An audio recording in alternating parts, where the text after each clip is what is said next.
សួស្តីអ្នកទាំងអស់គ្នាខ្ញុំកងណែនថាសូមស្វាគមន៍មកកាន់វីដេអូថ្មីហើយវីដេអូនេះនឹងផងដែរខ្ញុំយកសាច់រឿងមួយដែលមានចំណងជើងថា Hell អញ្ចឹងកុំឲ្យស៊ីម៉ោងយូរយើងចូលទៅកាន់សាច់រឿងយើងទាំងអស់គ្នាប្រាំនៅសាច់រឿងយើងក៏បានឃើញនៅមនុស្សយន្តមួយកំពុងតែរស់នៅជាមួយនឹងលោកតាប៉ុន្មានអ្នកនៅល្ងាចថ្ងៃមួយពួកគេក៏បានមើលទៅការហោះហើររបស់យន្តហោះមួយកំពុងតែហោះនៅលើមេឃភ្លាមនៅយន្តហោះមួយនោះក៏បានផ្ទុះនិងធ្លាក់ចុះមកហើយក៏មានលោកតាម្នាក់គាត់ក៏បានទាញទូរស័ព្ទរបស់គាត់មកមើលព័ត៌មានក៏ឃើញថាការផ្ទុះនិងធ្លាក់យន្តហោះមួយនេះគឺបណ្ដាលឲ្យចៅប្រុសរបស់គាត់ម្នាក់បានស្លាប់ផងដែរដូច្នេះហើយគ្រាន់តែគាត់ឃើញព័ត៌មានមួយហ្នឹងគាត់ក៏បានគាំងសន្លប់បាត់ទៅហើយការបាត់បង់មួយនេះក៏ធ្វើឲ្យក្មេងស្រីម្នាក់ដែលត្រូវជាសង្សាររបស់ក្មេងប្រុសម្នាក់នឹងធ្លាក់ចូលទៅក្នុងអន្លង់នៃជំងឺបាក់ទឹកចិត្តយ៉ាងធ្ងន់ធ្ងរដូច្នេះហើយលោកតាគាត់ក៏ចង់ឲ្យមនុស្សយន្តបន្លំធ្វើជាចៅប្រុសរបស់គាត់នឹងជួយទៅមើលថែក្មេងស្រីម្នាក់នឹងជួយទាញនាងចេញពីក្នុងអន្លង់នៃជំងឺបាក់ទឹកចិត្តត្រឡប់មកវិញឥឡូវនេះមនុស្សយន្តរបស់យើងក៏បានក្លាយទៅជាក្មេងប្រុសម្នាក់នឹងហើយឥឡូវក៏មានដុកទ័រម្នាក់រត់ចូលមកនឹងប្រាប់ពីឈ្មោះទៅកាន់មនុស្សយន្តថាគាត់ត្រូវប្រើឈ្មោះថា Hell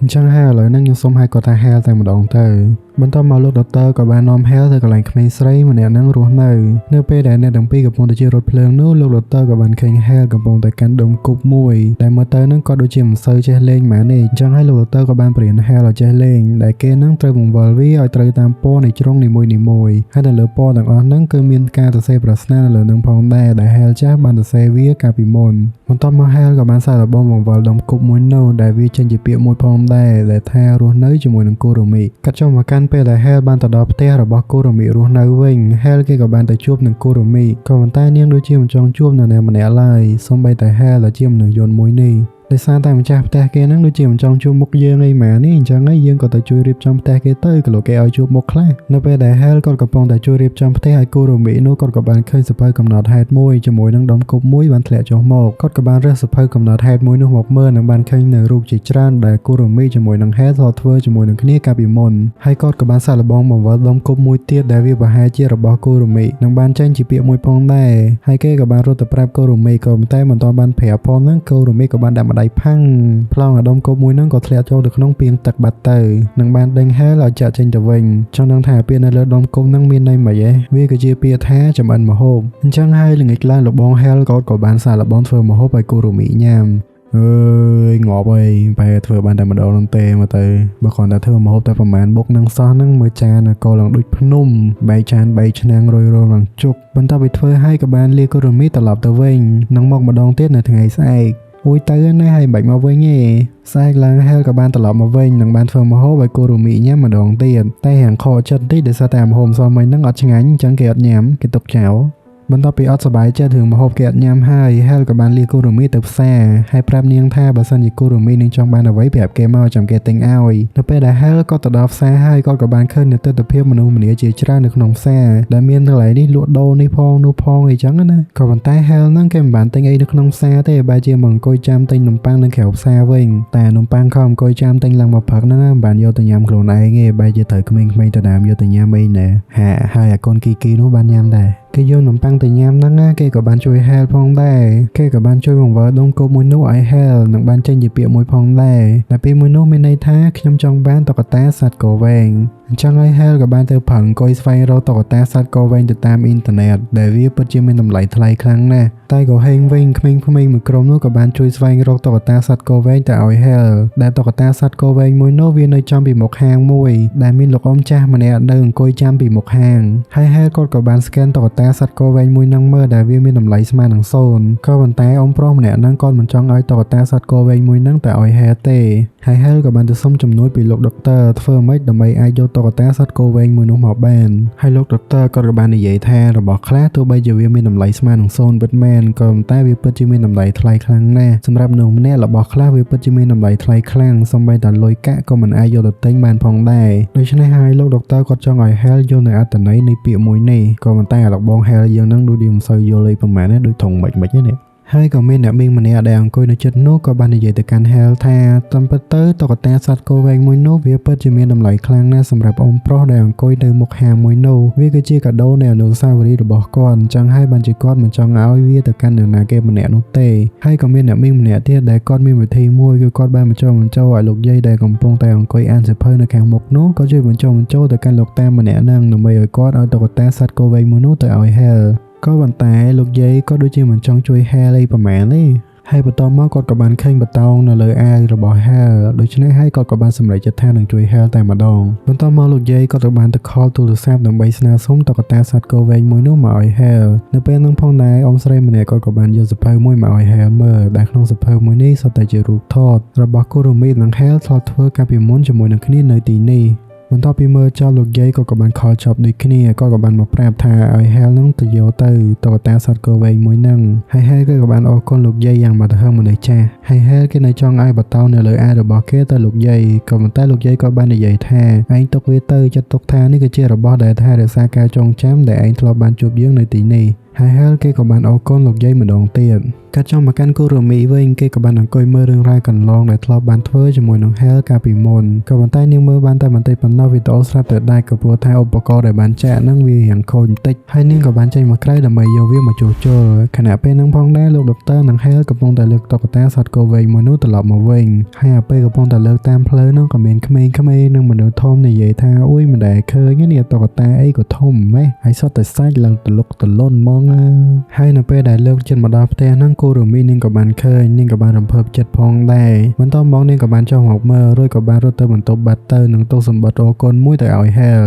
ហើយនៅល្ងាចនេះ Hal ក៏បានធ្វើម្ហូបឲ្យ Kurumi ញ៉ាំហើយម្ដងនេះចូលរួមមកអបផងដោយសារតែលើកនេះ Kurumi នាងបានញ៉ាំឡើងអស់ពីចានតែម្ដងអញ្ចឹងហើយដូចពាក្យចាស់លោកពោលថាថ្ងៃហ្នឹងយើងបរាជ័យថ្ងៃស្អែកយើងអត់ជោគជ័យហើយក៏មិនប្រកាសថាថ្ងៃខាងស្អែកហ្នឹងយើងនឹងជោគជ័យដែរហើយ Hal ក្រៅពីគេចេះធ្វើម្ហូបគេក៏ចេះរៀបចំផ្ទះនិងជួសផ្ទះផងដែរមិនដូចតែមើលខ្លះឯងសម្បីដាំបាយលេងចានហ្នឹងក៏មិនចេះដែរមួយរយៈនេះ Hal ក៏បានធ្វើនៅរឿងរ៉ាវជាច្រើនដោយមានជំនួយពីដុំគប់នោះផងដែរនៅពេលមួយពេលដែល Hal បានដើរឆ្លងកាត់ហាងមួយកន្លែងក៏មានបរិសម្នាក់បានដើរចេញមកមើលទៅគេហាក់ដូចជាស្គាល់ Hal និងបានសួរ Hal ផងដែរថាបើតើណាមួយរយៈនេះនិងបានសួរទៀតថា Hal បានចងចាំកាលពីគេឆ្លោះគ្នាខ្លាំងជាមួយនឹង Kurumi ដែរឬទេតែនិយាយមិនទាន់បានច្រើនផងក៏មានបរិសុទ្ធពីរនាក់ចេញមកដេញចោលអពាក់មួយហ្នឹងហើយអពាក់មួយហ្នឹងមុននឹងពេលគេរត់ចាក់ចេញទៅគេក៏បានផ្ដាំ Hal ផងដែរថាគេនឹងមកជួប Hal ម្ដងទៀតនៅពេលក្រោយហើយក៏មានរឿងមួយចង់ប្រាប់ទៅកាន់ Hal ផងដែរនៅពេលដែល Hal ត្រឡប់មកដល់ផ្ទះវិញគេក៏បានសួរទៅកាន់ Kurumi ថា Hal កាលពីមុនបានធ្លាប់ធ្វើបាបទៅលើនាងដែរឬទេ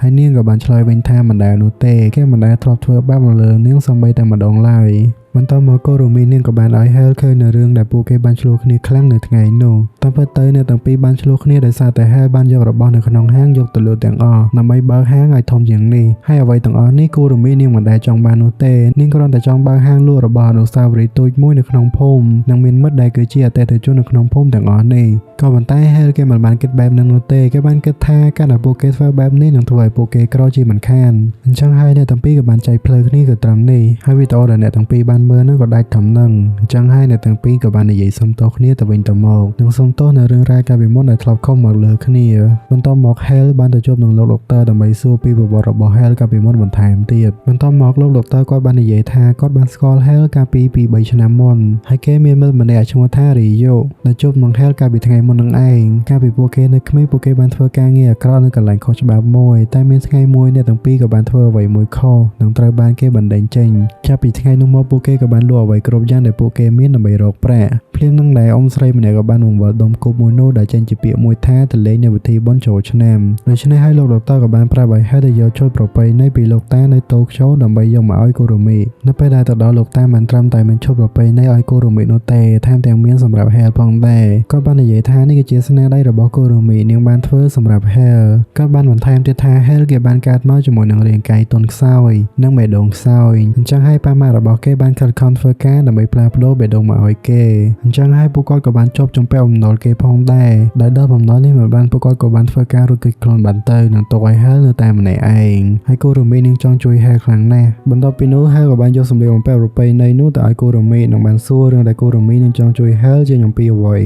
ហើយ Kurumi នឹងបាននិយាយថានាងចង់ជួយ Hal ចេញពីពិភពលោកមួយនេះចាក់ចេញពីអ្វីៗគ្រប់យ៉ាងចាក់ចេញពីពិភពលោកខ្មៅងងឹតមួយនេះហើយនាងក៏មានរបស់មួយដែល Hal បានទុកឲ្យនាងផងដែរតែខ្ញុំក៏ដឹងថារបស់នឹងអីគេទេដឹងត្រឹមថាវាអាចយកទៅចាក់វីដេអូបានប្រណាប់ចាក់កាលពីផ្ដើមរឿងហ្នឹងណា ហើយគូរមីនាងចាត់ទុករបស់មួយនោះប្រៀបដូចជាបេះដូងរបស់ Hell ដូច្នេះហើយនាងបានដេបភ្ជាប់វាជាប់នឹងឯរបស់ Hell ហើយនាងក៏បានសុំទោស Hell ម្ដងហើយម្ដងទៀតនិងបានសុំឲ្យ Hell នៅជាមួយនាងរហូត Hell គេក៏បានស្បត់ផងដែរថាគេនឹងនៅជាមួយនឹងគូរមីរហូតបន្ទាប់មកគូរមីនាងក៏បានស្លៀកសម្លៀកបំពាក់ប្រពៃណីមួយនោះទៅហាងលក់របស់អនុស្សាវរីយ៍របស់នាងគ្រាន់តែហើយគេបានឃើញសម្រស់របស់គូរមីភ្លាមគេបានភ្លឹកជាប់បន្តិចក៏ព្រោះថានាងស្អាតខ្លាំងណាស់គេមិនដែលឃើញនារីណាស្អាតដូចគូរមីនោះទេហើយគូរមីនាងក៏បានសរសេរពាក្យបន្ថែមនៅលើដុំគោកហើយនាងក៏មិនទាន់ឲ្យ Hell បានឃើញនោះដែរនាងឲ្យ Hell បែរមុខចេញសិនបន្ទាប់ពីនោះអ្នកទាំងពីរក៏បានទៅបួងសួងជាមួយនឹងគ្នានៅឯព្រះវិហារនិងបានទៅលេងល្បែងចាប់តុក្កតាទៅញ៉ាំអាហារជាមួយនឹងគ្នានិងបានទៅដើរលេងនៅមាត់ទន្លេទៀតផងនៅពេលដែលអ្នកទាំងពីរបានទៅដើរលេងនៅមាត់ទន្លេនោះអ្នកទាំងពីរក៏បានជួបជាមួយនឹងរីយុដែលជាមិត្តរបស់ Hell អូយមកដល់ surprise អញ្ចឹងក៏រំខានណាស់អត់ប្រកាន់ណាស់ហើយរីយុគេមកនេះគេពិតជាមានរឿងចង់និយាយជាមួយនឹងអ្នកទាំងពីរពិតមែនហើយបើមានរឿងចង់និយាយក៏និយាយទៅច្បាច់មានកូនចៅមកចាប់ហើយ Hell ជាមួយនឹងគូរមីក៏បានព្យាយាមចាក់ចេញពីទីនោះក៏តែរត់បានបន្តិចក៏មានកូនចៅអាប៉ែមួយហ្នឹងនៅខាងមុខទៀតតែអត់អីទេឥឡូវវាធ្លាក់ទឹកបាត់ហើយហើយអ្នកទាំងពីរក៏នៅតែព្យាយាមរត់ចាក់ចេញពីកូនចៅរបស់រីយុដែលកំពុងតែតាមចាប់ទាំងកណ្ដាលមេឃភ្លៀងបន្ទាប់មកអ្នកទាំងពីរក៏បានរត់ចូលទៅក្នុងទីក្រុងនិងបានពួននឹងកលៀតមួយរងចាំកូនចៅរបស់ប៉ែរីយុរត់ផុតទៅអស់បន្ទាប់ពីកូនចៅរបស់ប៉ែរីយុរត់ផុតទៅអស់ហើយ Hell និងគូរមីក៏បានរត់ទៅដល់កន្លែងមួយដែលអ្នកទាំងពីរត្រូវដើរឆ្លងស្ពានមួយដែលនៅខាងក្រោមនោះគឺមានទឹកកំពុងតែហូរយ៉ាងខ្លាំងដែលមិនប្រយ័ត្នគូរមីនាងក៏បានផុងក្តារធ្លាក់ចូលទៅខាងក្រោមហើយនាងក៏បានសន្លប់ទោះបីជា Hell កំស្រែកហើយនាងយ៉ាងណាក៏ដោយក៏នាងមិនបានឮដែររហូតដល់ប៉ែរីយុបានចេញមកពីក្រោយនិងបានកន្ទ្រប់ទៅលើ Hell ហើយថែមទាំងបាននិយាយថាគាត់នឹងព្យាយាមធ្វើរឿងដែលត្រឹមត្រូវរឿងអីប្រូនៅពេលហ្នឹងផងដែរកូនចៅរបស់ប៉ែរីយុទាំងពីរចង់យកខ្សែចាប់គូរមីឆាប់ដកដៃដែលកខ្វក់របស់ពួកឯងចេញពីនាងភ្លាមទៅហើយរីយុក៏បានវាយឲ្យ Hell ភ្ញាក់ខ្លួនឡើងមកវិញតើឯងចង់បន្តវាដល់ពេលណាទៀតឬមួយក៏ឯងគ្មានការចងចាំអីសូម្បីតែបន្តិចសោះហើយមួយដៃចុងក្រោយរបស់រីយុនោះក៏ធ្វើឲ្យ Hell មានការចងចាំឡើងមកវិញកាលពីគូរមីនិង Hell បានឆ្លោះគ្នាខ្លាំងនោះគឺគូរមីនាងបានឡើងលើយន្តហោះដែលបានផ្ទុះនោះដូច្នេះហើយអ្នកដែលបានស្លាប់នោះគឺជាគូរមីមិនមែនជា Hell នោះទេហើយនៅពេលនេះដែរ Hell មានការចងចាំឡើងមកវិញទាំងអស់គេក៏បានស្រែកដោយសេចក្តីឈឺចាប់ដែលគេសឹងតែមិនអាចនឹងទទួលយកបាននៅពេលនេះយើងក៏បានដឹងថា Hell គេក៏ជាមនុស្សពិតប្រាកដមិនមែនជាមនុស្សយន្តទេអ្នកដែលជាមនុស្សយន្តពិតប្រាកដនោះគឺជាគូរមីទោះបីជាបែបនេះហើយក៏ដោយក៏ Hell គេនៅតែវាទៅរកគូរមីនិងបាននិយាយថាពួកយើងនឹងត្រឡប់ទៅផ្ទះវិញតែបានទៅផ្ទះផងធ្លាក់ចូលទឹកបាត់ហើយនៅពេលនេះផងដែរយើងក៏វិលទៅអតីតកាលបន្តិចមុននឹងពេលរឿងរ៉ាវទាំងអស់បានកើតឡើងដោយសារតែការស្លាប់របស់គូរមីនេះហើយ Hell គេសឹងតែខ្លាចទៅជាមនុស្សរុក្ខជាតិបាត់ទៅហើយគេបានកើត depression និងធ្លាក់ចូលទៅក្នុងអន្លង់នៃវិបត្តិសារីយ៉ាងធ្ងន់ធ្ងរមិនញ៉ាំបាយមិនញ៉ាំទឹកមិនទៅបន្ទប់ទឹកអីទាំងអស់ប្រៀបដូចជាមនុស្សរុក្ខជាតិបាត់ទៅហើយដូច្នេះហើយលោកតានិងលោកដុកទ័រក៏បានសម្រេចចិត្តជួយ Hell ដែលខ្លាចបន្លំការចងចាំរបស់គេឲ្យគេគិតថាខ្លួនឯងគឺជាមនុស្សយន្តពិតប្រាកដហើយនឹងមានរឿងរ៉ាវដូចជាពេលដើមរឿងរហូតមកដល់ពេលនេះអញ្ចឹងមកមើលពេលបច្ចុប្បន្នវិញ Hell គេបានធ្លាក់ចូលទៅក្នុងទឹកយ៉ាងជ្រៅទៅនៅពេលហ្នឹងផងដែរប្រឡងរបស់គូរមីនឹងក៏បានចេញមកជួយ Hell ហើយ Hell គេក៏បាននិយាយទៅកាន់គូរមីថាតែមើលទៅពិភពលោកមួយនេះមិនអាក្រក់ទាំងអស់នោះទេនៅពេលដែលខ្ញុំបានជួបនាងទោះបីជាការជួបមួយនេះមានការជឿចាប់បន្តិចបន្តួចពិតមែនក៏ប៉ុន្តែខ្ញុំនៅតែចង់ជួបនាងបើមានឱកាសម្ដងទៀតខ្ញុំនៅតែចង់ជួបនាងដដែលខ្ញុំក៏នៅតែចងចាំនាងរហូតចងចាំនាងនៅក្នុងបេះដូងរបស់ខ្ញុំហើយនេះគឺជាការជួបនឹងការអោបជាលើកចុងក្រោយរបស់អ្នកទាំងពីរហើយបន្ទាប់ពីហ្នឹងគូរមីនឹងក៏បានរុញ Hell ឲ្យឡើងទៅលើគោកវិញនៅពេលដែល Hell បានឡើងទៅដល់លើគោកវិញហើយគេក៏នៅតែស្រែកហៅឈ្មោះរបស់គូរមីដដែលហើយរីយុក៏បានស្រែកប្រាប់ឲ្យ Hell ឈប់ទៅក៏ព្រោះថាគូរមីនឹងបានចាក់ចេញពីពិភពលោកនេះហើយឲ្យគេព្យាយាមធ្វើចិត្តឡើងមកវិញក្រោយភ្លៀងមេឃនឹងស្រឡះនៅពេលនេះ Hell ក៏បានធ្វើចិត្តបានផងដែរហើយគេក៏បានបើកហាងដែលគូរមីនឹងចង់បើកកាលពីមុននោះឲ្យបើកមកដំណើរការឡើងមកវិញនិងរស់នៅយ៉ាងមានក្តីសុខជាមួយព្រលឹងនឹងការចងចាំរបស់គូរមីនៅក្នុងបេះដូងរបស់គេរហូតអូខេអ្នកទាំងអស់គ្នាសាច់រឿងមួយនេះមកដល់ទីបញ្ចប់ហើយហើយនៅក្នុងរឿងមួយនេះផងដែរគេចង់ឲ្យយើងបើកចិត្តទទួលយកនៃការចាកចេញរបស់មនុស្សដែលយើងស្រឡាញ់ព្រោះនៅក្នុងโลกនេះការកើតចាស់ឈឺស្លាប់វាជារឿងធម្មតារបស់ធម្មជាតិទៅហើយយើងមិនអាចកែប្រែអ្វីបានទេហើយក៏កុំសោកស្ដាយខ្លាំងពេកដល់ថ្នាក់ធ្លាក់ចូលទៅក្នុងវិបត្តិសារីអីត្រូវប្រឹងប្រែងរស់នៅទៅមុខទៀតឲ្យមានក្តីសុខនិងមានសុភមង្គលត្រូវរស់នៅឲ្យល្អបំផុតហើយមនុស្សដែលពួកគាត់បានចាកចេញទៅខ្ញុំគិតថាពួកគាត់ក៏មិនទៅណាឆ្ងាយដែរពួកគាត់រស់នៅក្នុងការចងចាំរបស់យើងរហូតនឹងរស់នៅក្នុងបេះដូងរបស់យើងនឹងនៅក្បែរតាមថែរក្សាយើងជានិច្ចហើយវីដេអូថ្ងៃនេះយើងមានតែប៉ុណ្្នឹងជូនពរអ្នកនរគ្នាមានសុខភាពល្អពពករុងរឿង